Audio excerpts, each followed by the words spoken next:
Productions Dil Raju గారు మాట్లాడతారు. అందరికి నమస్కారం. ముందుగా అన్న తమ్ముళ్ళకి రాఖీలు కడుతున్న అక్క చెల్లెలందరికీ శుభాకాంక్షలు, రాఖీ శుభాకాంక్షలు. అలాగే Suhas, happy birthday to you. And Janaka అయితే గనక ఏంటో కోఇన్సిడెంట్గా ఇక్కడే అందరూ తండ్రులైన వాళ్ళే. ఈ మధ్య మా హీరో అండ్ మ్యూజిక్ డైరెక్టర్ ఈ సినిమా జరుగుతుంటేనే మళ్ళీ వాళ్ళు ఫాదర్స్ అయ్యారు. So Harshit and director and నేను కూడా వాళ్ళతో పాటు మా అన్వయ్ వల్ల జర్నీ చేస్తున్నాను. సో ఫాదర్కు ఉండే కష్టాలన్నీ చూస్తున్నాము. సో ప్రతి ఇంట్లో ఉండేది అది. కష్టాలు మీనింగ్ అంటే హ్యాపీగా ఉండే కష్టాలు అవి. సో జనక అయితే గనక కాన్సెప్ట్ చెప్పినప్పుడు చాలా బాగుంది శాండీ, గోహెడ్ అన్నాను. తను దాని తర్వాత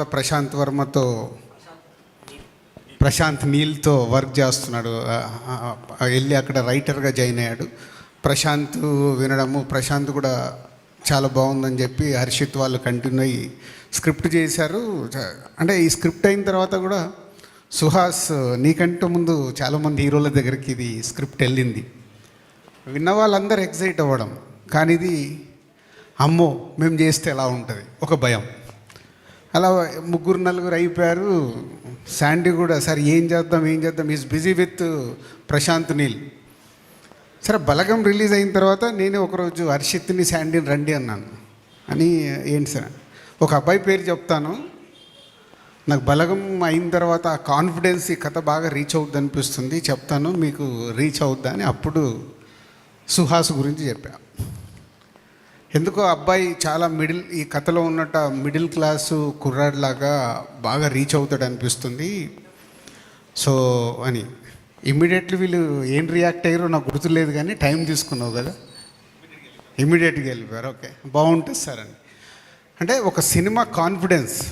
ఇప్పుడు కూడా మనకు ఈ మధ్య రిలీజ్ అయిన హాయి, కమిటీ కుర్రాళ్ళు, ఒక చిన్న సినిమాలు కొత్త వాళ్ళతో వచ్చినప్పుడు అవి బాగున్నాయి, ఆడియన్స్కి రీచ్ అయ్యి ఆడుతున్నాయి అన్నప్పుడు మాకు అది ఏ స్క్రిప్ట్ వచ్చినా ఒక కిక్ ఇస్తాయి. ఓకే ప్రేక్షకులు చూస్తున్నారు చేద్దామని. అలాంటిదే ఇది జనక అయితే గనక.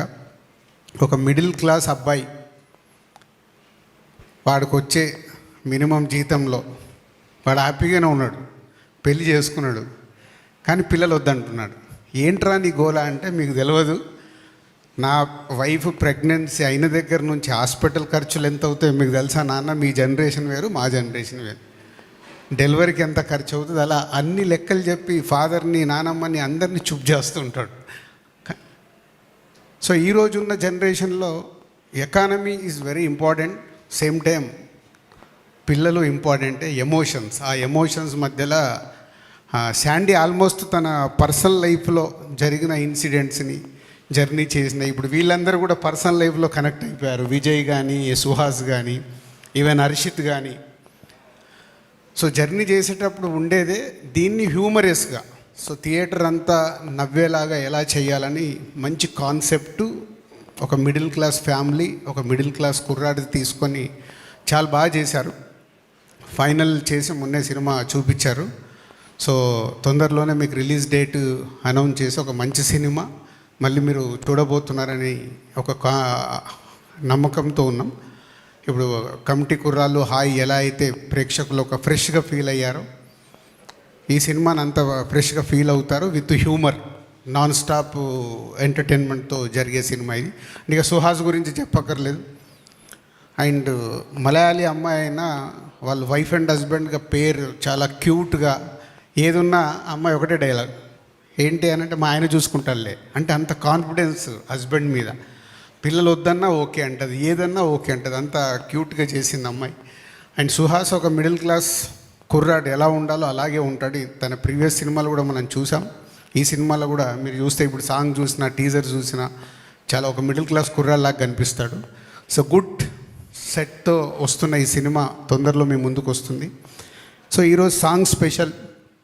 చాలా పాటలు చూసాము, రైటర్ చెప్పాడు. ఇప్పుడు విజయ్ బేబీ తర్వాత తను చాలా ఫేమ్ అయ్యాడు. పోతే కాకినాడలో ఉండి ఇప్పుడు హైదరాబాద్లో వచ్చి పని చేస్తున్నా అంటే ఆయన వైఫ్ ఎంత హెల్ప్ చేస్తే ఇక్కడ వరకు వచ్చి చేస్తున్నాడు. మీ వైఫ్కి నువ్వు సాంగ్ డెడికేట్ చేయడంలో తప్పే లేదు. సో ఎన్నో పాటలు చూసాం. లవ్ అనగానే మా సినిమాల్ని అప్పుడు ఇప్పుడు కలగన్నానే చెలి అన్నాం. ఫీల్ మై లవ్ అంటే ఆర్యాలో అన్నాం. సో ఒక అమ్మాయి, ఒక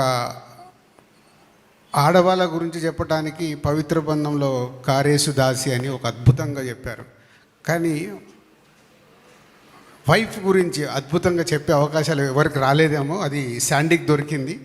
సో శాండీకి దొరకడం వల్ల కేకేకు లిరిక్ రాయడానికి, కంపోజ్ చేయడానికి విజయ్కి దొరికింది. ఒక ఎప్పటికీ గుర్తుండిపోయే వైఫ్లో మనకి ఎప్పుడైనా భోజనాలు పెట్టలేదనుకో, ఈ సాంగ్ ముందు పంపించి ఇంటికి వెళ్ళండి, ఆటోమేటిక్గా పెడతారు ప్రాబ్లం లేకుండా.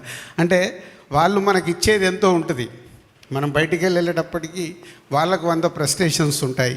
దాంట్లోకి వెళ్ళి బయటకు వచ్చి మనకు చేయాలి. కాబట్టి ఇది ప్రతి హస్బెండ్, ప్రతి వైఫ్కి డెడికేట్ చేయాల్సిన సాంగ్.